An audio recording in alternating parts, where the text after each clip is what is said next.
Welcome to the Hidden Driveway Show. I'm your host, Amu, and then joining me today we have a very special guest, Five Fingers Noah. If you'd like to introduce yourself. What's up, y'all? Double FM, Five Fingers Noah, Shine Out Kid, Blake Bryan, whatever you know me as. I'm with Amu. I appreciate the time here today. I don't know what else to say. Let's just get into it. And technically not your first time being interviewed by me, which is weird to think about. That is true. But yeah, we did the communion show interview. That was fun. I had a good time doing that with Carter and like partially Isaac. So yeah, it was pretty cool. I do wish I'd come more prepared for it because I had no idea like what I was gonna do, but I knew I had to get something like while I was there. So yeah, it was also just like kind of at a weird bit of time because it was like kind of when we were like wrapping up the show, like setup wise, like everyone was like taking their posters and like signing them and going home. So, but I mean, it ended up fine. I liked it. Yeah. So. All right. Well, to get us started, is there anything that you would like to talk about? I got 2 tapes on the way. I won't speak on them much unless you have questions about them. I don't think I do. I know one is like a medication. Yes, the last medication tape, and then a little surprise one before that, which I'm just gonna drop whenever. So we'll see. You know, it could be while we're recording this, and I won't even know. Maybe. Who knows? Maybe I'll drop it right now, mid-interview. Be like, I'm doing an interview right now, but go listen. So I don't know. We'll see. That'd be so raw though. But something I do know is that you've been releasing music since 2021, and you've been changing your style a lot over the years, going from various kinds of instrumental, electronic music. I saw you had a ritual ambient song. I don't know what rituals you were performing, but you had one of those. No way. Okay, that was not what I was expecting. I'm using ritual. Like the reason why I said ritual ambient was just because like it's like uses like the really scary like chanting, not chanting, but like choir. I don't know how else to describe it, but yeah, I've been making whatever for the past 3 years. I got FL, I think 3 years ago, like a few months ago. I want to say I got it May 2021, or maybe it was May 2020. I don't know. It was one of those. And I've just been making music since then. I was doing like really, really bad chopped and screwed and like hypnagogic pop music and stuff like that under like my real name. And then I started doing Shine Out Kid, and I was just like random sped up pitched bit crushed DJ mixes that were just so awful. Like I wasn't using the pitched up thing correctly. I think one of them's still out there. I think it's like Freestyle Mix 2K22 or something like that. And that's the stupidest cover art ever, but it was just like something I made it in like a day because I was like, okay, I need to have the most extensive discography ever. And then pretty much after I phased out of that phase, I was like, okay, I'm just gonna make beat tapes and rap. And now all I do pretty much is primarily just rap. I mean, I do have beat clips, but like it's not my primary Would you thing, say that like that early music was influenced by like, and I'm guilty of this too, but just being on like Rate Your Music at a young age, because I have like my first song is like instrumental hip hop, cloud rap, hex, not ambient pop, it's like alternate R&B, and it's got like a drum and bass section just for the sake of having it as like the tag on there. Yeah, most definitely. I was inspired by like, you know, like the typical like nerdy Rate Your Music core like internet artists like Ferraro, I guess Dean Blunt, if you really want to count that. Like what's that one group that he has? I know Isaac loves him a lot. Is it like Ivory something? It's the one with like the Lauryn Hill cover, right? Yeah. I was inspired by like that project. I guess Bodyguard. I mean, that's still Ferraro, but that's also Eve Toomer.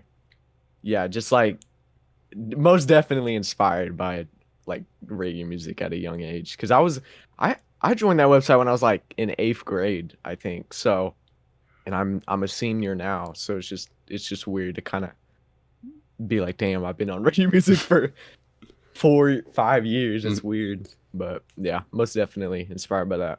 To kind of answer my question, I didn't fully ask it. Because what I was gonna say was you went from like their earlier stuff to doing rap stuff now. So given the style shift, like how did you first get into music, and then who to say are some of your biggest influences for what you do, like either like back then or today? The way I got into music, that's kind of hard because I do think radio music came out of play when I was making like hypnagogic and like DJ mix stuff. As for rap, I think it was this is gonna sound kind of crazy, but Chris Too Easy, I think, because he dropped Evil Ambition like 2 years ago from now, and that was also the time where I started like picking up the mic and making really shitty rap songs. And I'm so glad I didn't release a lot of them because oh my god, they're so bad. Like only I have a lot of them. And the ones that have released are either long gone or on some BS like Bandcamp or Soulseek. So as for influences nowadays, I guess just like the older trap and drill waves. So that's like Chief Keef, Gucci Mane, I guess Space Ghost Perp when it comes down to like a few of the percussion I use when I produce. DJL, that's a Chicago drill producer, definitely influenced when that, like when it comes down to beats. And I guess maybe Zaytoven or like I don't know, Sean Ferrari. Those are both producers I like kind of take inspo from. I'm not too inspired when it comes down to rap. I know I said what Gucci and Keef, but like I mean that's like who everyone's inspired by to a degree. So I don't know. Probably them. Yeah, and then I know not anymore, but I know Sigilcore was like a very big influence on that, like especially your stuff last year. Unfortunately, it took me a while to get out of that because I started listening to it. I think when it started blowing up, like late 2020. That was when Jewel Sets was still a thing and it was like popping. Well, I guess it's still a thing, but it was like really popping off. Like they had the dunk contest mixtape, and I think Chris was also on that. I remember being really inspired by their mixing, and that kind of played into a lot of my earlier works. Like either that being the stuff that like I deleted online or like Ball Souljah. Like, it kind of bleeds into the inspos for both of those times.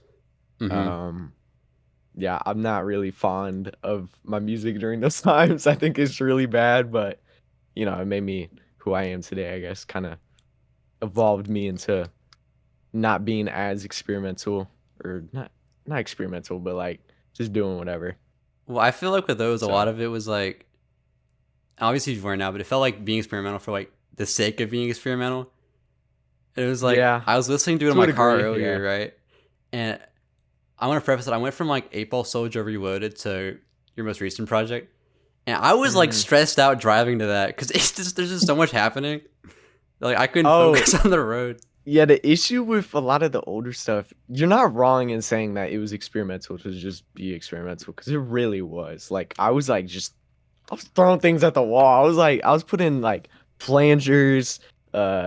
I had like EQ mixes that were so weird where I'd make it like sound like it's underwater for half of the song. I would get my DDJ 200 like right here, and on the EQ knob I would just swirl it like up and down on the low end. I have no idea like why it was such a mixing quirk for a while, but it was just like pretty much what you just said, just being experimental to be experimental. And then I think with Reloaded, it's a like I learned with Reloaded how to like not be as like offbeat with the mixing. Like the sound effects are kind of like whenever it drops or whatever. Like I knew by that time I learned where to like put it to make sense, but I still think there's moments on Reloaded where it's just like doing way too much. I think what was one song?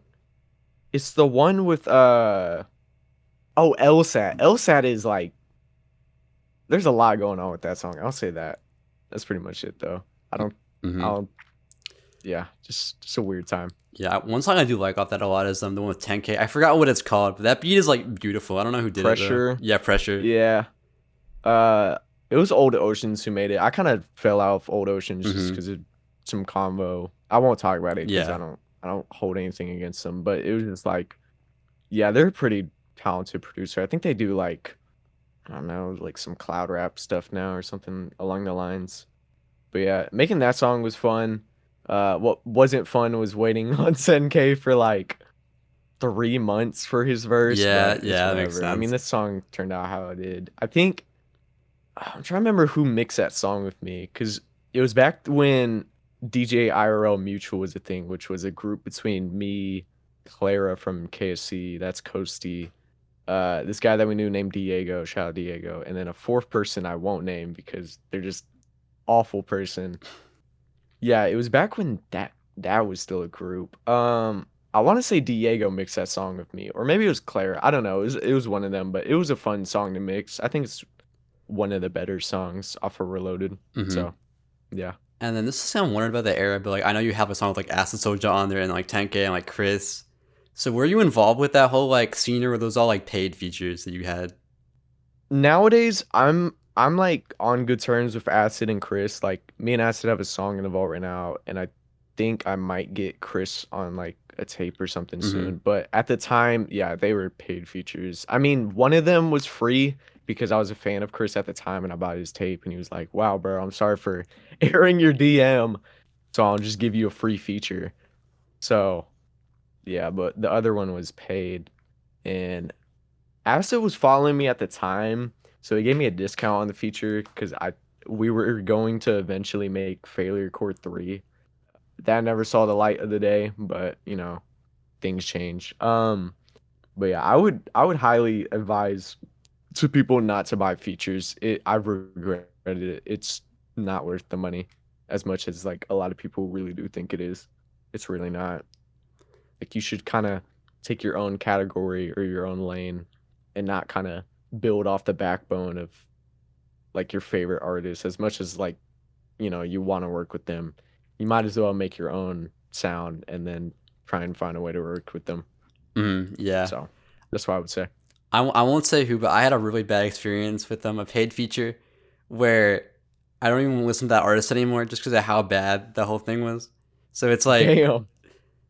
Yeah, I think that's happened to a few people I know. Like I think Bappy. I won't name who, but Bappy had hmm, a bad yeah, paid I feature know what that experience. one. So yeah, And then Carter pretty talked about the awful. thing with Polo Perks, which, Oh yeah, yeah. Trying to scam him or whatever. yeah, my whole thing was I sent them the beat, and not only did they half-ass the feature, but they looped the first four bars of the beat so that it never drops, and then wouldn't send the acapella. That's so weird. And then they titled the file boring. That's mad disrespectful. Oh my god. Yeah, that's not no, that's messed up. But I got Ahmed to replace their feature, and he did way better. So Yeah. that was kind Shout of out lesson Ahmed, learned bro. there. Yeah, Ahmed's a great vocalist. I wish he would hop on more like sounds that he hasn't before. Like I don't think he's ever made like anything similar to like sample drill ever before. I don't even think he's done like cloud rap. Well, Like I he mean, hasn't hopped on like there's stuff on I don't like the know. KSC tape that like, That might be cloud rap. Yeah, I guess. That's fair. yeah, I will say But there are some features on that where they were like also paid, but I think those were worth it because it does like. mhm. I wish our mindset was like vast majority of the features on like the full project are like our friends, and then there's like a Yeah. select few that are paid because I feel like that would bring in Mhm. like more listeners, but those are also like good features, I think. So Yeah. I think I do know who you're talking about. If so, like yeah. I think everyone did really good on that project. I think my favorite verse was honestly, I'm gonna just say Ahmed because I really like that song. hmm, So yeah. I'm talking about the full album though, because there's still like 14 other tracks. Oh right, yeah. Yeah, which I remember now. yeah, I have to finish that though, because like I wanted it out. Hmm. I said in a video in like late May that I wanted it out mid July. So as you can imagine, that didn't happen. Yeah. And then the hurricane in Texas happened. So Hmm. I was like, okay, well I'll get it done after that. And then all Yeah. my stuff got wiped. So Damn. it'll happen when Yeah, it very happens. But unfortunate. It does, yeah. You just gotta take time with projects. That's what I've learned. With like KSC tape, dude, the like end of the production process, oh my god, it was so rushed. like worst experience ever. I wouldn't wish that on the people I worked with ever again, because I feel like everyone hated me at that time because I was like, y'all, we got to get it out on this date. I put this date out like 6 months ago. Please, we got to put it out by then. So yeah, not my best moment, but we're past it. Yeah, I'm speaking of KSC though. So you're a member of Winterposse, and you're also the founder of your own collective, Killstreak Certified, along with other members like Chapters 226, May XX, and leavelucalone, all of whom we've interviewed before. So I wanted to know, how did that collective first form? Oh, okay. I might have to pull up the Rate Your Music just so I remember the order. So I've had collectives before. I've had two of them I won't really speak about because they like ended really quick, and like I don't talk to the people ever in those anymore. And then I had 306, which was made in September 2022, and that also ended quickly, but it had Andre and Clara, and that pretty much like kind of tightened our connection together as like friends or whatever. But for KC in specific, it came after Winter Posse, because I joined Winter Posse I think February 2023, and that was when I released like FTW. That's why that whole tape I'm like saying like shout out IWC, which was the name at the time. It was called like Icy Wish Cult. And then as for like KSC, like I liked where Winter Posse was going, but I just kind of realized that like I kind of want to make my own collective and like make the choices in it. So I just like kind of sat on my iPhone notes for like 2 weeks, just trying to think of a name, and then I was inspired by like COD games to do like Killstreak Certified. So I was like, okay, that's the name. That's a good name, or at least good enough to like make a group out of it. Let me pull up the list. So I think the order that it went was, I was in VC one day and I was just talking to like the friend group at the time, and I was like, okay, who wants to join? And that's how we got May, Ghost 2CB, that being Sasha, Ahmed, Rari at the time, and then Clara. And then I want to say X9 Young Rimina was also in that like first group to join. I'm pretty sure she is. And from there, I think we're just kind of discussing like logo ideas and things of that nature. And then I want to say like a week or two later, that's when we added Carter as in chapters to those who don't know. And then Dome or Free Car, whatever you know him as, and Isaac. And then for a while, we didn't add any new members. We were going to add Luca because I was on good terms with Luca for like ages at that point. Like I knew him for like I think over a year. And I asked him, he was in like Rockstabile Records at the time. And I was like, do you want to join KC? He's like, nah, man, I really appreciate the offer, but I think I'm gonna pass just for now. And then, like I said, it was a few months that we already had the group and we were planning things like a first tape, which never saw the light of day because some things happened in the group revolving this one member who I skipped on purpose because it's not even on the Rate Your Music. I don't want to talk about his situation because it's just a show of a conversation. And then at that point we added Luca, and then I want to say after Xynos we added, or no, it was like a week or two before Xynos we added Sid, and then we added Gavin. Somewhere in that timeline, there was another person who was in DJRO Mutual. That's the person who I skipped over. They joined, but then they kind of got kicked out. I won't speak on it just because like it's kind of mind-boggling how many awful people have been in the group. Honestly, it's like kind of unprofessional. And then after KSC tape, we added Andre and Kane, and then Sid and Gavin left for their reasons, and then we added Zane, that being Tank Girl, and that's pretty much been the roster ever since. I mean, Ahmed, Dome, and Andre left recently just for their own like creative differences. I've talked to Ahmed. He might join back just for his tape, which is kind of funny. He was saying, because he said that he's on the list for Hidden Driveway right now, and he was saying like, he was like, He's like, I'm scared he's gonna cancel my interview because I'm not KSC no No. more. I'm just gonna join back. He's like, I'm gonna join back just for the interview. I was like, okay, bro. I mean, he's just funny to begin with, but I don't know. I would like him back. I think he fits the group, but you know, it's just creative differences at the end of the day. I'm glad not to have issues with any of them. But I mean, that's pretty much the story. We dropped KSC tape, and then a week later, we lost two members, which was who produced most of the tapes, so that you couldn't even have it up anymore. Yeah, exactly. Yeah, it was very unfortunate, but you know, things ended the way that they did for a reason, I guess. So I'm glad that KC tape did well. I just really wish that like things didn't end the way that they did, just because I think that that group at the time that we had around KC tape like genuinely could have like been the next like internet collective, like some shit like 1C or So Evil Boys or Nova Gang, like because like we already as a group like had really good like standouts like on like solo work, but also like we all had the connections pretty much there, and it was just very unfortunate that things ended the way that it did, but you know, it's whatever. Yeah, I will say though, like my personal favorites off that tape that I've been going to, like I've been going back a lot to them recently, would be like PTW and then Kushpack. Those are my two favorites, I think, that I still listen to like today. I wish we did Kushpack live. That would have been so fun. I know Carter talked about it. He was like, why didn't we do it? I was like, I think he said what I was saying. It was just like no one thought of it at the time, which was unfortunate. We were thinking of doing some other Casey tape song. I don't know which one it was, but we just didn't go through with that either for the show. Yeah, PTW is a good song though. And then do you want to talk about like the concept of like the KSC Curse at all? Because I feel like out of all the collectives that have been in this scene, no one's had this many problems. And like none of it's your fault. Yeah. That's just been how it's worked out. KSC Curse, the running joke is that every time we add a new member, we lose like a member or two.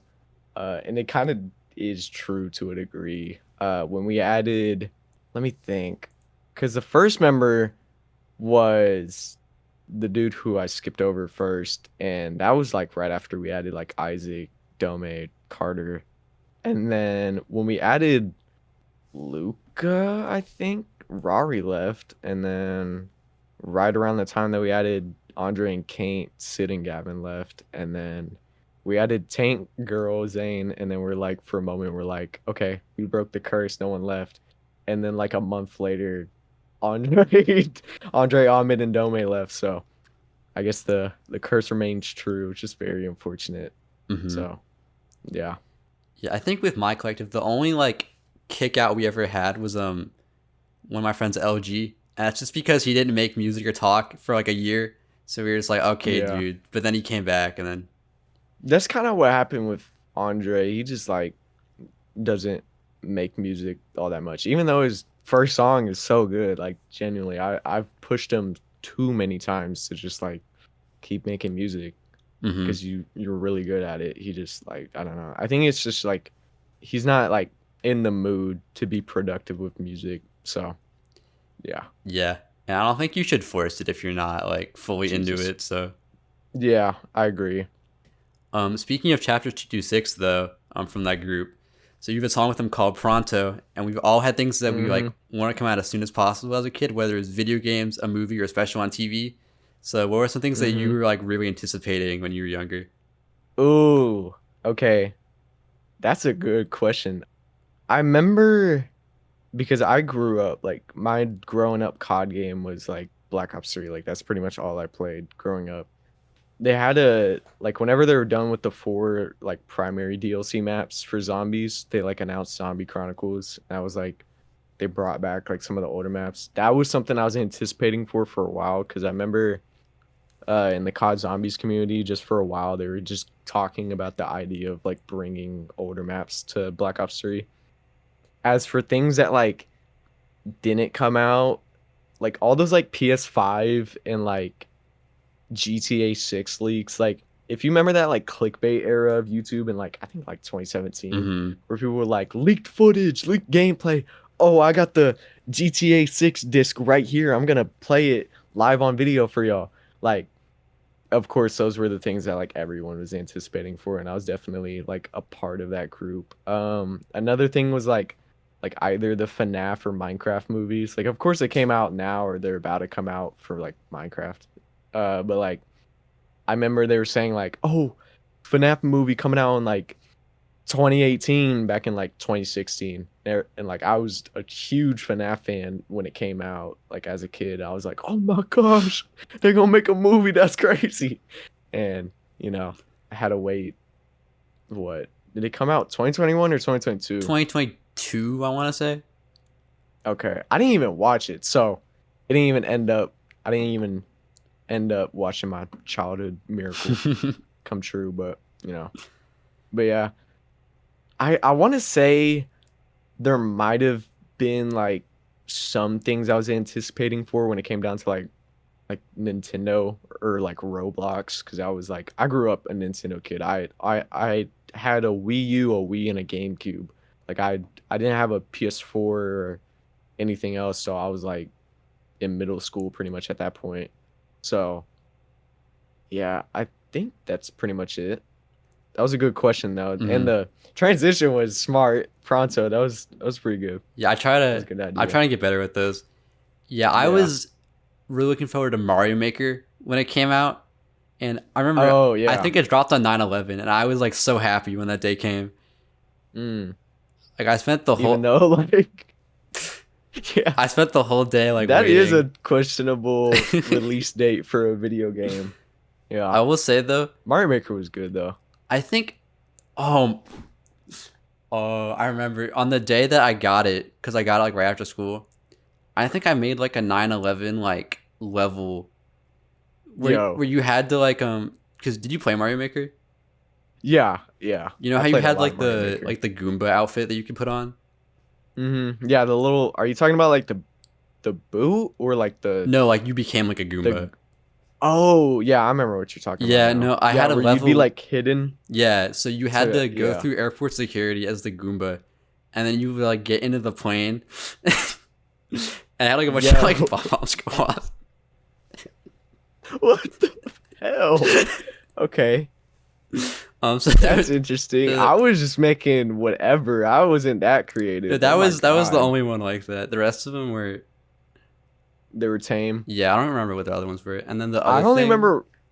I was gonna say I only remember like one level, and that I made like in specific, and it was because like I let my dad design it. I was like, I gave him the Wii U gamepad, and I'm like, okay, what you're gonna do is with the pen, you're just gonna tap blocks, and you just made something random. Like I think the course was just like the brown like brick blocks, and it just like reached till the end. Like that was a whole level design that he did.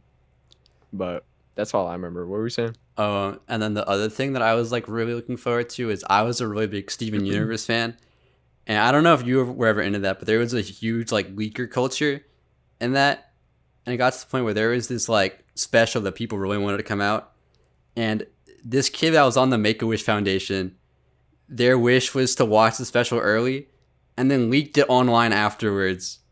So the entire plot was out because of that. Damn. Like a week early. So you made a level themed around that? No, this is like a separate thing. Oh, my fault. Yeah. Okay. Interesting. I was more of a regular show kid, I think, growing up. That was like my favorite show.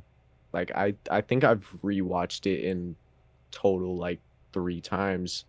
And there's like 8 seasons, each with like 20 episodes. So that's like in itself probably a good week worth of just content. So yeah, I think the only shows I watched like as they were airing were like Steven Universe and like the last like chunk of like Adventure Time, because I didn't have cable, so I had to pirate everything. I didn't have cable, but I didn't know about pirating when I was little. So what we had was we had Netflix on the Wii, like as a channel on the Wii. And when I was really young, that's how I watched regular show up until they took it off of Netflix. And I remember there was a good like 4 years, but I would just like scavenge YouTube for episodes, and they'd always be sped up or slow down. And I like, as a kid, I didn't comprehend like why they were doing that. It was just to avoid copyright strikes or whatever. And I think it was about 4th grade that we ended up just getting Hulu on like my family's TV. And in that like 2 weeks of getting Hulu, that was like all I watched. Like I just rewatched the whole series. Mm-hmm. Speaking of stuff you watched, though, so your biggest song is New George Michael, and the chorus you said, "Die for my brothers like I'm Obi-Wan."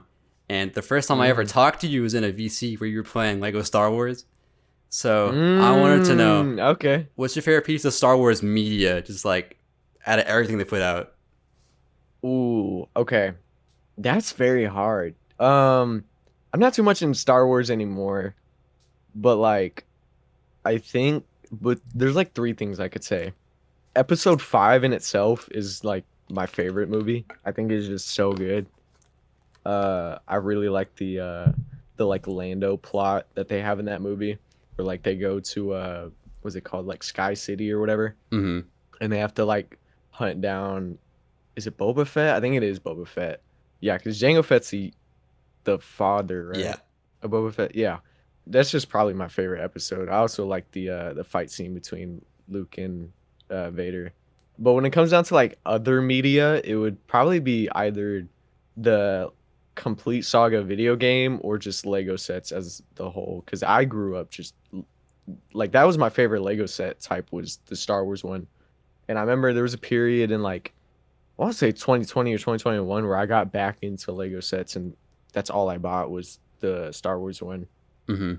And were you ever like a Star Wars Battlefront person? Because I know me and Luca talked for that. He's like really into that. I own Battlefront 1 and I played that a good amount. I didn't play much of Battlefront 2, but I think I had friends who had it, so I would just play that with them. Mm-hmm. And then I had the what's that old Star Wars game Is it that Knights of like the Old Republic? everyone loves? Maybe. There was one old one that I had on the family computer that I think I played like a handful of times. So, yeah. I liked Battlefront 1 though. Battlefront 1 was fun. I Mm-hmm. thought it was pretty cool. So speaking of Luca though, so you've made group projects before, like Holiday Season with One End, which isn't up anymore, because I know you're not the biggest fan of it. For Uh, a good reason. Oh my god, that tape. Oh, me and Ahmed both hate it. It's so bad. so there's that, and then the KSC tape. But recently, Mm, you dropped "Girls Just Want to Have Fun." Your long-awaited collab out with Leave Luke Alone. So I wanted to mm-hmm. know, what was the process for working on it like? Because I know it was like over a year until it Yeah, came out. it dropped what? The 6th of this month, right? July, I think so. Yeah. Yeah, July 6th. So, yeah, it's been in the works for that's like a year and 3 months. So the first idea was back in April of last year, like I was saying, and it was just kind of we were just like we had songs recorded. It wasn't enough for a tape, but like we were just kind of throwing shit at the wall. Initially, the idea was to have Gavin, who used to be in KC, to like produce like the majority of it. It was a group chat between me, Luca, and Gavin, and we would just like discuss the ideas of it, but it never came to fruition. Just I think just out of sheer laziness. Uh and also just because me and Luca had our own tapes that we were working on. He was working on Jester's Privilege at the time, which never came to light. Mm-hmm. And I was working on that was right before Reloaded. So I was I was gearing up to release Reloaded. There was a time in summer 2023, right before I took a trip to Colorado, where me and Luca made a few songs, probably about 5 of them, that never saw the light of day. And then we basically just took a break with it, like just didn't really talk about it. And it just kind of became a joke in the friend group that like, oh, girls just want to have fun, coming soon, bro. Um, and then we made KC tape, or like made our own solo projects, and then KC tape. And then I want to say 2 months ago, me and Luca were just kind of like, okay, it's been a year. We really need to work on it and get it finished. So we practically recorded every song damn near in the order that it is in the track listing. Like Prescriptions was the first song that we like recorded on the like redoing of the tape. And then the last 2 tracks are the last 2 ones that we finished. So all the ones between those, I guess, might not be in order, but like they're like around the time of order. That process in itself wasn't like tedious or anything. We were just kind of like busy and both lazy at the same time. I think us seeing each other in New York just kind of made us realize, like, okay, we need to finish this tape. Like, this needs to release now. Like, this is like the moment. And we didn't even record any songs together for the tape in New York. Like, all we did was Luca's house and then some songs that will be on May's upcoming tape, which is Final Girl. And I think that was it. Whenever I got back home, it was pretty much just mixing the final songs, recording the final songs, getting Luca to do a few things. We were gonna get a Fresh Boy Swag feature because at the time Luca was friends with them, and then like he got exposed for that situation with like Clip or whatever. So we were just like, oh, okay, not a good idea. Yeah, I think that was it. I mean, the rollout was pretty much just smooth. We just announced it like I think a week or two before it dropped. I don't think we dropped any snippets, but we were kind of like promoting it every day. I'm really proud of that tape. I think it's my best work out now. So yeah, and I do prefer Luca's debut LX3 above it, but that's just because I think LX3 has more to work with, just because it's a longer album in itself. So, but yeah, it was definitely a tedious like process to work on that tape. Like I said, we literally scrapped it like 3 different times. So, oh, and I forgot to mention, I feel so bad for the cover artist, Goff's guy, because oh my god, there was one point I think last year, like around the time of now, where he DM'd me on Instagram. Was like, hey man, do you know whenever you're gonna use that cover art that you commissioned? I was like, oh my lord, I'm so sorry. Yeah, me and Luca are working on the tape right now. So, but he didn't seem to mind it whenever we released it. He's still on good terms with us. He kind of like pops into Luca's lives on Instagram whenever. So, yeah. Yeah, like you said, I think that is my favorite thing that at least for me, that either of you have dropped. It's like my go-to car album at the moment. So, yeah, I think there's a lot of like hit songs on there, if you want to call that like a hit. I think my favorite's probably still Enhanced Sights. That's my favorite too, yeah. Like I think the energy on that song is just kind of unmatched compared to like any other collab song we got. So also we did that one live, so it was pretty fun to do. See, I don't even remember that. I saw that you posted like the set list for it, and I had like no memory because I don't think I recorded that one when y'all did it. Yeah, it kind of like snuck its away on the set because it was unreleased obviously at the time, so it wasn't like, and we weren't even really like showing KSC members the songs that we had. I think the only person that knew about the song was like May, so it just like definitely crept its way up on my set, but it was still fun to perform. I'm glad Luca like still knew his lyrics and stuff. So and then I told him, I was like, I think it was like 3 days before the show, I'm like, are you fine with me doing this one with you on my set? He's like, yeah, of course. So yeah, I think it was between like Lean on Me and My Kitchen or Yellow Signs. So I guess I can kind of understand why you may not have good like memory behind it. It's because it was kind of in a awkward position. Yeah, I think I was mainly recording the songs that I knew because my goal for that like concert video is to do like 3 like 20 second like things for each set. Yeah, but I feel like that video is like mainly how I remember the concert now.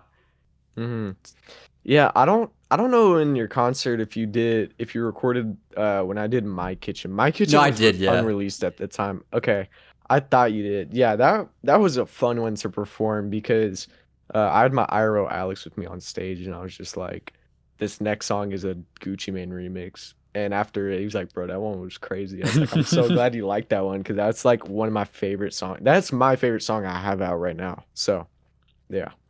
And then I remember when you posted on like an April Fool's joke that album was going to come out like the week after or something. And then you had all these features on it. But I'm kind of glad that it was just you and Luca for the whole thing. Yeah.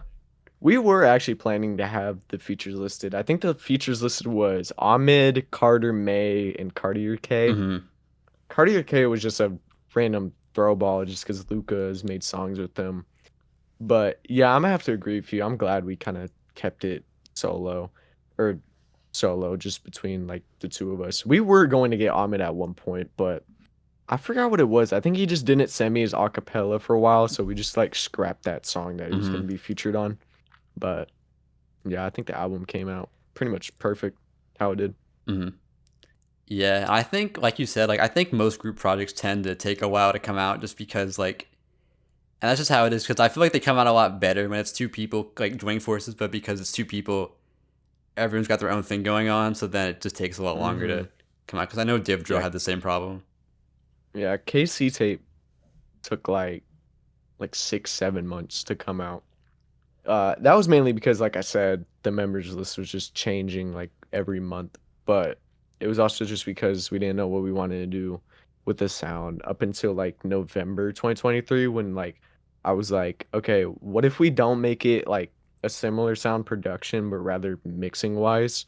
So I think Sasha mixed every song besides her own song, which I mixed or DJ mixed. Sorry, I'm referring to mixing and DJ mixing kind of loosely here, but the gist is like that's pretty much like what made the tape coherent and or not coherent, cohesive. And I'm glad a lot of people kind of took note of that because I do think the DJ mixing, albeit it is very like bouncing off the walls almost at certain parts, like it's still fun to listen to. All right, well, I beat VHS Midnight Style in the last episode, and I gotta keep my streak going. So, would you like to play a match of rock paper scissors? Yes, I would. Yes, I would. Okay. I got my own. I got my own strat that I've been doing since elementary, and let's see if it goes through here. Okay. I know there's delay on your end, isn't it? That we close our eyes. Yeah, just so that you can't see what the other person's doing. Yeah. All right. Okay. Rock, paper, scissors, shoot. Ooh. Damn. Okay. Okay. So, you're up one. I'm up one. Yeah. Rock, paper, scissors, shoot. Oh. Hey, it's tied up. Okay. Rock. And we're doing it best out of three. Hold on. Best two out of three. Yeah. So three, right? this settles it. Okay. This is the final. Okay. Rock, paper, scissors, shoot. Ooh. Damn it. I knew. Okay. Oh. I knew there were two ways I could go. I took my luck there. Okay. Yeah, that was my strat as a kid. I just always threw out rock because people would just kind of get confused with it. But you're a pro. I'm surprised I got beat. First time I got beat since like 4th grade, probably. Well, this is my 23rd time doing this, so I got my experience up. I know when I did what's the win-loss ratio looking like right now? I think it's like 60% won or something like that. Okay. Pretty good. Yeah, I know when I did the Elijah B one, he did what you were doing and then switched it up last minute. So when I thought he was gonna do it again, you got me. Okay. I should have switched, but I stuck to my. It was a gamble, but worked out. And yeah, I think Carter's the only KSC person that's won. That's done this. Have you? No, because Isaac also lost then. Yeah. Isaac, May, and Luca all lost. Casey's not looking good, bro. This says a lot about us. Like, really? It really does. Showing a lot about our professionalism. We're not up to the match. Yeah, KG's better because Bappy and Carter both won, but then Alfred and Isaac lost, so. Yeah. Then they probably do have a higher win rate. Maybe you should train up next time. If there is a next time. Maybe. Yeah. Do the little rerun in like a year or two. Yeah. The way I've been viewing these videos. A show rerun. Yeah, that's kind of how I've been viewing the interviews. It's like a character introduction almost. 'Cause I want to have people I've interviewed like continue being involved with like other stuff. So that's like their intro, and then like they can do battles and stuff. Yeah. I was talking to Carter. You should have me and him beat battle. Like, I think that would be a good one. That'd be cool. Yeah. I mainly wanted to do like people that didn't already like know each other well, just so there's more like crossover. Okay. That makes it interesting. Yeah, or like people that I know have like inherently different styles. Yeah. Yeah, you were one of the people I was thinking of though, so I wanted to wait until we did this to do that at some point. Yeah. Speaking of both of us, so we're both from Texas, and I know everyone has their own thoughts for the state. So what are some of your favorite and least favorite things about living here? Ooh, okay. It's taken a while to grow on me. I don't know why my lighting changed, but Uh, Whataburger. I used to like have a hate boner for Whataburger up until like I started putting like lettuce on my burgers and stuff. So I think Wob is probably one of the better things about Texas. I'm trying to think of other favorite things. I mean, I'm not too huge on like high school sports, but I guess high school basketball is pretty fun to watch on occasion. I know football is more of our bigger thing, but I don't care too much for football. Mm-hmm. I think Dennis Rodman went to a college that I live next to, which is North Central Texas College. So that's another favorite thing of mine to know. As for least favorite, I could say a lot. Wow. Screw every like stupid truck on the highway. Like the one like whether it's a dually with like 30 billion wheels or like the like why do you even have a truck this large style truck? Like just genuinely either just a normal person driving it or like the worst driver you'll ever meet in your life. And 9 times out of 10, those worst drivers are like high school boys. So you can't even do nothing about it. Or like the spikes in the wheels. Yeah, awful. Oh my lord. And speaking about Texas transportation, I don't like how road dependent we are. Oh my god. Going to New York made me realize like, damn, I wish we had a really good subway or high speed rail, but we don't. So that's awesome. I guess that's it. No, no, our HOAs are pretty bad too. Our HOAs are so bad. Oh my lord. I live in a neighborhood that is stuck between a strip mall area and two major lane roads, and that is not very fun. And it wasn't always like that, but growing up, I can't even do shit outside in my neighborhood no more because I have people going 40 miles per hour down the street for no good reason. Mm-hmm. So yeah, awful infrastructure, but we got like occasionally cool people and good food. Yeah, I mean, I got a college in Austin, so we have the metro there, which Hmm. is like fine, but I like parks in Texas a lot, especially the Austin ones. And then That is one thing I forgot to mention. I do like Texas, like landscape wise. I think it's like pretty whenever you go like southern or western. Like Big Bend has mm-hmm. some like really good sites. West Texas like occasionally has some cool mountains, albeit like a lot of that area is just like damn near a desert. But like I went to Monahans and that was like that's like a ghost town almost. Like it's scary. So dry. Mm-hmm. And then I like the diversity here a lot too, because like growing up there, I think I was one of like 3 white kids in my entire like grade. So That's not the case for me. I mean, we do have like a pretty sizable black and Latino population, but like man, we do not have Asians. Like there's no Asian people where like I live. Like and it was so noticeable because whenever me and my IRO Alex went to New York, we noticed it. We're like, I've never seen this many Asian people in my life. Oh my God. Like this is like eye-opening. Like I've never seen this many Asian people. It was just crazy to think about. Like because I don't know, like I don't really like notice it, I guess. Because like we're sort of diverse where I live. Like we have black people, Latinos. We also do have like a sizable amount of like Indian people. But like in the case of like Asians, like oh my God, there's like near none. So I do wish we were like also more diverse, but it is what it is. Can't really do too much about it. yeah, there's a lot of Asians in Houston. So I'm like I know for my friends like grad party, there's like a picture of like him, me. It's like me and like 40 other people, and I'm like the only white person in Hmm. that picture.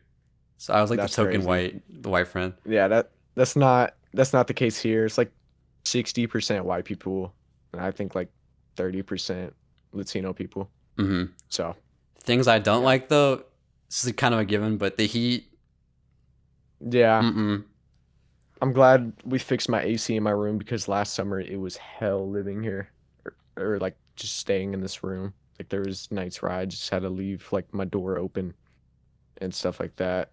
I will say, whenever it gets cold in Texas, it's like a bad cold. Like it's not an enjoyable cold. Mm-hmm. So But yeah, like, how yeah, was the our freeze for weather is y'all when pretty that awful. happened? You are you talking about the one that happened like 2 years ago? Like 2021, yeah. Yeah, I don't think like it affected us like awfully. But it was definitely scary. It was scary to live through. Our house was like so cold. Oh my Hmm. lord. But yeah. Yeah, we had like no power or water here for like 3 days when that happened. So I just felt like disgusting because I couldn't even shower. Yeah, we had I don't think water was an issue, but we had it where it was like the rolling blackouts with Hmm. the power, and that was very unfortunate because at times it was just like I remember during that time I had to like sleep on the living room couch like every day because my room was just like a death trap almost, Hmm. just 'cause how cold it was. So Yeah, I had the yeah, opposite thing here with when the hurricane came through because no it was too power, no humid or AC when what? it's like 100 degrees out every day. Yeah, that's torture. Oh my lord, I Yeah. couldn't do it. And then I think the best part was that so there's one energy company in Houston that controls Hmm. all the energy, and Okay. they took down the outage map so you couldn't see like when they were fixing stuff. Like they just like normally Okay. they have like a map where you can see like where power's out, but they got rid of it Yeah. because they weren't doing enough work, and they put like numbers up saying like, oh, we fixed this many houses, and then they like changed what the number was so they look better. It was like number of outages fixed since like the hurricane instead of just outages in general or something, so that like the number would go up. Yeah. That's that's shitty business. I mean, that's like genuinely like an awful, evil monopoly. Oh my lord. Yeah, I know some people didn't have power for a full like week after it. Damn. I got lucky because I think on like the fourth day, my power came You back, and got that's when we did power. Alfred's interview. Mm.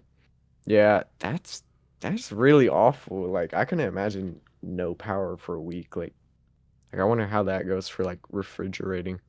We don't have like a whole house unit, but we have like one that's specifically for the fridge to keep the food good. Mm. Back to you though. So your name is Five Fingers Noah, but that couldn't be further from the truth now, could it? So I've analyzed several Mm-mm. pictures of you. I'm seeing it right now. I saw it in New York, but you've got one, 10 fingers, right? I got 10 fingers. Yeah, I do. that's not right. So I wanted to Mm-hmm. know, well, first of all, where did the name Five Fingers Noah come from? And then to become Five Fingers Noah, if you had to remove 5 fingers from like any of your hands, just have 5 fingers Mm-hmm. overall, which ones would you get rid of? I'll answer that first. I would get rid of my left fingers. Like Just I don't all of need them? them. Yeah, just get rid of them. Like I wouldn't do it like one like three here and then like two here. No, I'm getting rid of my left hand at that point. Like I think I don't use my left hand like ever. Like I'm very right dependent. Mm-hmm. So yeah. As for the name, a lot of people think it's Five Finger Posse, but it's not. As much as like I did listen to him in like eighth grade freshman year, like when I came up with the name, there's like two different things that actually like gave me the name. So first of all, Five Finger is like slang depending on wherever you are. Like it's like I think it's like Georgia slang, but like I've heard it around me and it's like a five finger discount. Like you're pretty much just saying it's a steal. Like you're just stealing. Mm-hmm. And initially when I was gonna start out, I was gonna make Detroit Scam rap. rap, scare rap. So that was one of the things. And then Zone 6 by Gucci Mane has a lyric where it's like five fingers with the fuck you, Zone 6. I was like, okay, five fingers sounds hard. So that's the two ways I got my name. So pretty interesting story, even though like I remember at one point, I think February 2023, after or like before I released FTW, my profile picture was this NBA logo parody, and it was like me on it, and it said at NBA, it said FFN, and I remember Savi Guala, he has a label or like a group. It's called like Ball Hog Records, and they also parody the NBA logo.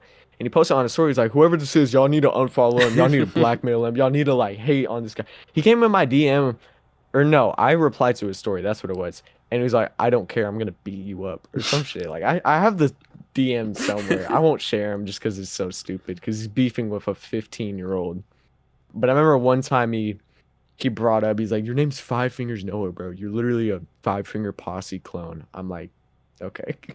So pretty funny moment, but yeah, it's not inspired by Five Finger Posse, even though like a lot of people have asked me that.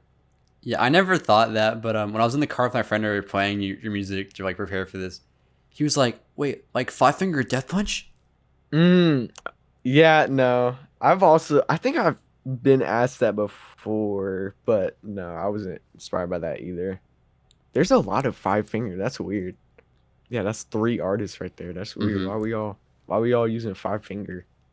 Or Five Fingers in my case.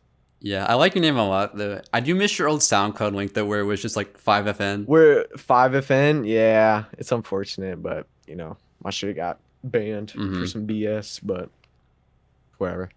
I had that link since like I didn't even buy that link either. Like I just like I think it was freshman or sophomore year where I changed my SoundCloud thing and I was trying things out. I tried FFN and it didn't work. I was like, okay, let me try 5FN and it worked. I was like, okay, that works. Mm-hmm. So yeah.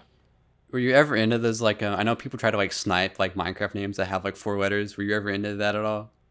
No, not at all. I always kind of looked at that kind of weird, like people who bought like usernames or like went for like rare names. I was just like, why not come up with a cool name Mm-hmm. like yourself? Like, I mean, I was Shine Out Kid for a while, and I was just inspired by like Black Cray. So Mm-hmm. yeah, I think that's a decent name, at least for like an online presence. So Yeah, I've got a 4 letter on Roblox from like 2016. I wasn't even like trying to. I just made it. It's mm, PFFN, but I don't even use so 5 letter. FFN. Oh So, wow, I okay, always knew it's a apparently, coincidence. but Okay.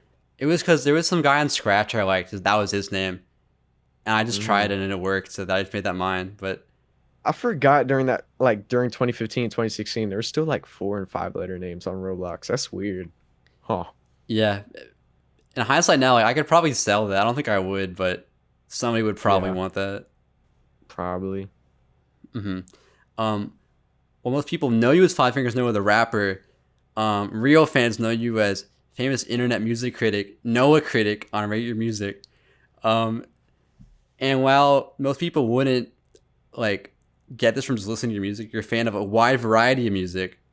Even looking at your like your For top sure. 100 list, on there's artists like John Coltrane, D'Angelo, Space Ghost Perp, Ichigo Aoba, and David Bowie. So how did you get into all these different kinds of music? Because I don't feel like you can really tell that from just listening to what you make. I thought you were gonna say my old producer name, Dallas Flame, at first, but I'm glad you actually said this instead. I was no critic on Instagram before Rate Your Music. That was when I was doing hip hop reviews in like middle school. I was just kind of freeballing it, just bored writing stuff that I listened to, and that was like Tyler the Creator at the time, or like other Odd Future artists. As for like David Bowie, D'Angelo, that just kind of grew after the whole hip hop Instagram era. There was a time where this one guy named Rap Thought World was like the biggest like hip hop Instagram guy, and he just like he has such a stupid like way at looking music, but he always talked about like certain artists and how like they were like the greatest artists of all time objectively, which is the stupidest thing to say. So it's a mixture of that and also just what I listened to as a kid from both of my parents, and that just kind of eventually formed it into things. As for like D'Angelo, that just came from like a lot of sample digging, and I was like, wow, this is like genuinely one of the greatest soul musicians I've ever laid my ears on. And I think it was about the time of like 8th grade where I started checking out like Black Messiah and Voodoo. I think you mentioned Space Ghost Perp. I think hmm I got into Perp 7th grade. I was really into NASA Gang. Yeah, NASA Gang. And then by the time it was 8th grade, I started getting into like his deep cuts, that being like Blackland 2, Ashview Heights Legend, the like Nightcore Space Ghost Perp mix that he made for whatever reason. And then who else did he mention? It was just kind of like a general, just like umbrella, but like I said, like Ichigo Aoba and like David Bowie also. Yeah, that just came from I think just like seeing other people kind of rate it high, like rate their music high. So I was just like, okay, I'll check it out. So yeah, I've kind of grown into a wide range of just genres. I don't like like saying I listen to every genre, because I feel like everyone who says they listen to every genre really doesn't. But I kind of do take pride in the fact that I'm not very against like listening to new genres or like hearing stuff I haven't before. Mm-hmm. One thing I do wish I listened to more was more harsh music, more like techno backboned music, because I really don't listen to a whole lot of techno, albeit I do like some of like the more popular techno songs I've heard, like whether that be like hard style or jump style music or gabber music. Another thing I wish I listened to was more like regional folk music. I think me and Dome had a conversation about Ethiopian folk music at one point, and I remember I was just like, I mean, it just sounded really good, and I wish I would, I guess, be in the position more to take time to just like listen to albums, but I don't really know more just because I'm too caught up in making music right now. But Mm-hmm. yeah, I think I listened to a wide variety. Mm-hmm. On the like regional folk music side, check out No Say Amor by Araquemos. That's like one of my favorite albums like ever at this point. Okay, I forget where, but it's I'll like somewhere in see. South America that they're from.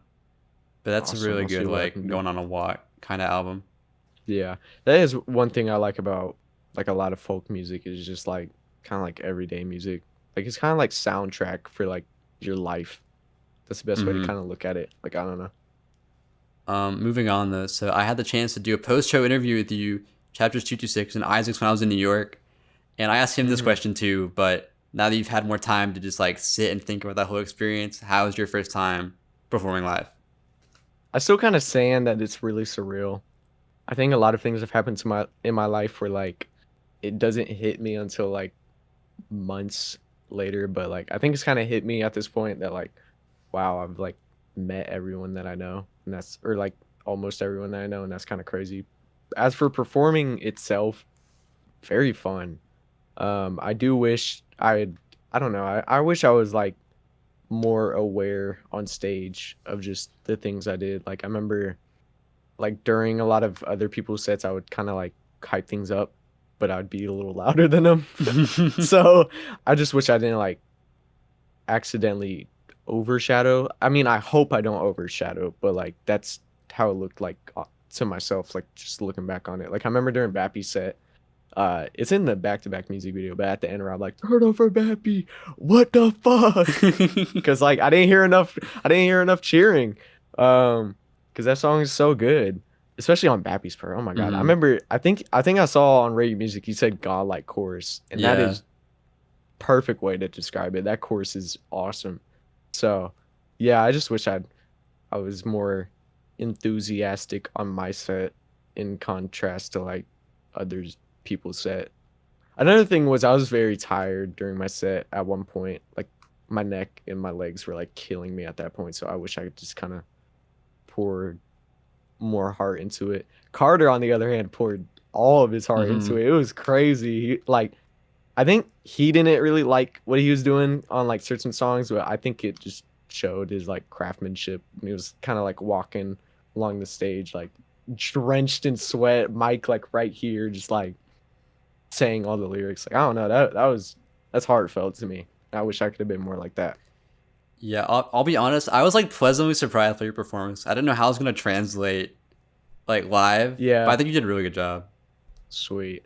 I will say I wish I wasn't as stiff. I wish I was more like bubbly as a person. I think it's just because of like how skinny I am. I'm just kind of like I move very stiffly. And also, I think another issue was like in the crowd view, like the middle, there was like this middle line of and like middle line between like where you could see everyone. All that and down was just like complete like shadow. Like it was I don't know what that was coming from, but like you couldn't see my legs. Like I think in one of the videos you took, and it Oh, just really? looked weird. Like it looked like I was just like floating. It was so stupid, but yeah, I don't know. It was fun. I liked everyone's like performance that night. What I will say is I wish I talked to the seamstress guys. Oh my god, They their were set really was good. like they were really good. And I wish they had more music out there, and if they do, I wish I could find it cuz oh my god, so good. Hmm. I think I looked them up like directly before I went to the concert, and then I think they didn't have any music on Spotify, so I was like, oh, I'll just go and see them. Yeah. I don't know how Ian ZZ Kill Me found them. I guess they're just like a local group in New York somewhere, probably. Maybe. Yeah. I don't know. They were really good though. I wish I talked to them. I was next to I think 2 of the members during Isaac's set.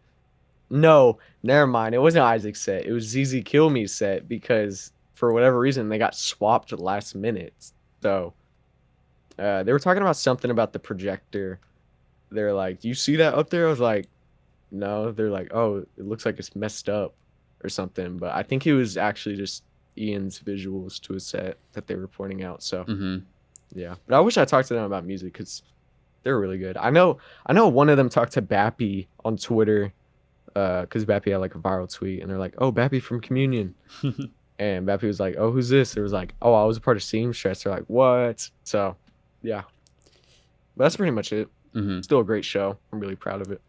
Yeah, I feel bad that during ZZ Kill Me set, like everybody was like sitting down because I think everybody was just like exhausted by that point. Yeah, I felt bad. I was talking to May and Isaac about it. I was like, I really don't want to sit down, but like, this is kind of like the good point to sit down because they were performing a lot of like almost like slush wave kind of music.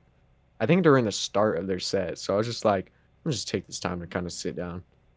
But then I ended up having like a conversation with like Luca for like 30 minutes, I think, and like Isaac during that whole set. So. Yeah. And I know when Thanks God played, everybody, if people were up, they went like down immediately. Because like, I'm sorry, but I was not in the like mental space to listen to that. Also, I think the issue is like, it wasn't like the place for that type of music. Like I feel like his music would work really well in like Colorado underground shows, like the ones that they have like in like the most obscure locations ever, and they play like insane like gabber music. I think like his music, since it's so industrial, it would have worked in a scene like that. As for like a church in Queens, New York, not really. Didn't really fit there. And also, I think it was because a lot of people didn't really like show out for him. Because I don't think he brought in any tickets necessarily. So, yeah. Yeah. It was so cool that he was there because I know he's like a Dismiss Yourself person, but I wasn't like familiar with any of his music. Yeah, there was a lot of Dismiss Yourself related people. I know Ambient Bird was there. I actually had a conversation with Ambient Bird in DM before the show. He was really nice. I wish I would talk to him more.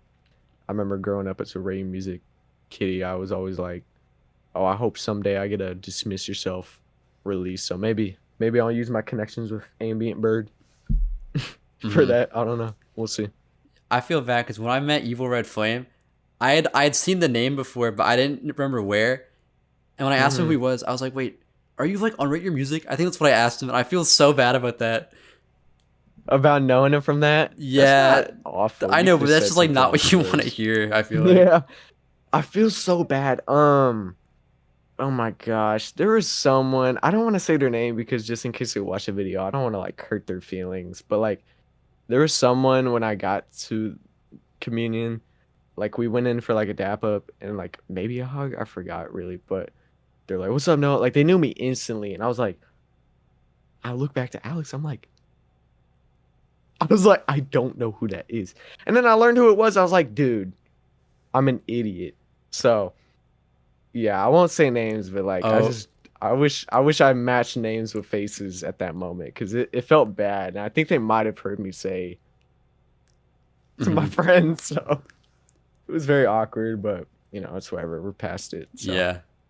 I had that happen with Osglor. Show, so yeah, I knew what Osglor looked like because Isaac showed me a photo of him and Osglor that they took like a year ago. So, but yeah, Osglor was chill. I mean, I still talk to him. So yeah, it was just shout out Osglor. Shout out Osglor. Because when I walked in, he said, "Hi, Scott." And I was seeing like you and Carter. First name basis. I know. I was like, "Who?" I literally said, "Who are you?" Because I didn't know what he looked like. Yeah. And it was like frame one, like when I entered the door. Damn. So I was just like, You know what's crazy? I was having a conversation with Carter. Osglor would be a really good archive channel. Like, just because of all the things he does, like, he would be really good at archiving music. So, I don't know. he's giving away all his tapes. Yeah, that is true. Yeah, he gave Bappy like 15 tapes and then like 30 extra CDs for no reason. He's like, I needed to get rid of them. So, it was funny seeing that video. I think he's still on Twitter, but... You think I'm lying? You think I'm lying? What is this? Why are there so many? Why are there so many CDs? Why are there so many cassette tapes? What is this? So funny. And then, as the episode comes to a close, is there anything you'd like to give a shout out to? Obviously, shout out to my KSC family. That goes even for Dome, Andre, and Ahmed, even though they're not in the group no more. Shout out to the people that I've had issues with throughout the course of everything, because y'all have made me the people who I am. And without these experiences, I wouldn't know how to cut certain people off when they should be cut off. Shout out to Winterposse. Shout out Sasha, Flip Phone God, in that group. I know Sasha's also KC, but her and Flip Phone made Winterposse. Shout out Kawaii Goons. You know, great people in there. Bappy in specific, like, probably my favorite in the circle right now. Like, I can't stop listening to Asphyxia right now. Shout out you for having me. Shout out to any supporters. Shout out to my family. Shout out Chris for inspiring me to make rap music. I think that's it. Appreciate my time here. Well, shout out all those people. And shout out Five Fingers Noah. This is really fun to do. Thank you for coming on. Thank you for having me. All of his links will be in the description down below if you want to go check out his music. We actually have a song together, so you can listen to that if you want to. Orange Tea. Very good song. Joke is a pre-show. Great song. Go listen to that. Great song. And yeah, I'm Amu. This has been the Hidden Driveway Show. Goodbye. Peace.